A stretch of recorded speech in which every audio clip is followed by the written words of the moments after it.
আমি আমার জীবনে এমনও বৌমা দেখেছি যারা পান থেকে চুন খসলেই তাদের শাশুড়িকে অপমান করতে ভুল করে না। সেদিন তো একজন বলেই ফেলল, আপনার লজ্জা করে না? আমার স্বামীরটা খান, আবার বড় বড় কথা বলেন। হায় আল্লাহ, লানত এমন ছেলের বউদের উপর। হায় আল্লাহ, সামান্য কিছু খাবার, মাঝে মাঝে কিছু ঔষধ, আর বছর শেষে দু একটা কাপড়ের বিনিময়ে পরের মেয়ের মুখ থেকে যদি এইসব কথা শুনতে হয়, এর থেকে কষ্টের আর দুঃখের কী বা হতে পারে।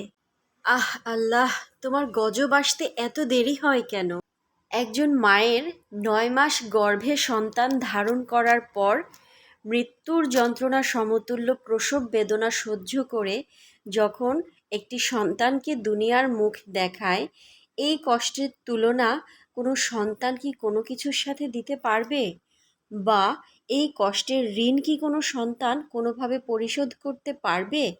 সন্তান জন্মের পর কত সহস্র রাত নির্ঘুম কাটিয়ে, খেয়ে না খেয়ে, নিজের ভালো লাগা মন্দ লাগা, পছন্দ অপছন্দকে বিসর্জন দিয়ে ২-২.৫ বছর বুকের দুধ পান করিয়ে যেই কষ্ট মা ভোগ করে, তা কি কোনো সন্তান এর মূল্য দিতে পারবে? নারীছেড়া ধনকে আদর যত্ন দিয়ে লালন পালন করে, মেধা শ্রম অর্থ দিয়ে বড় করে সন্তানকে একটা ভালো অবস্থানে পৌঁছে দেওয়ার মূল্যই কি তার কাছ থেকে এই ধরনের ব্যবহার পাওয়া? অথর্ব সেই সন্তান, বেঈমান সেই সন্তান, অকৃতজ্ঞ সেই সন্তান।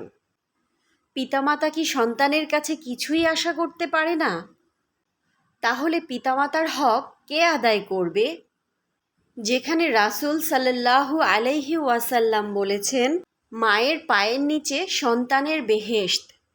যেখানে আল্লাহ স্বয়ং নিজে কঠিনভাবে আদেশ করেছেন পিতামাতার হক আদায় করার ক্ষেত্রে, অথচ সন্তান নীরব, নিশ্চুপ, নির্বিকার।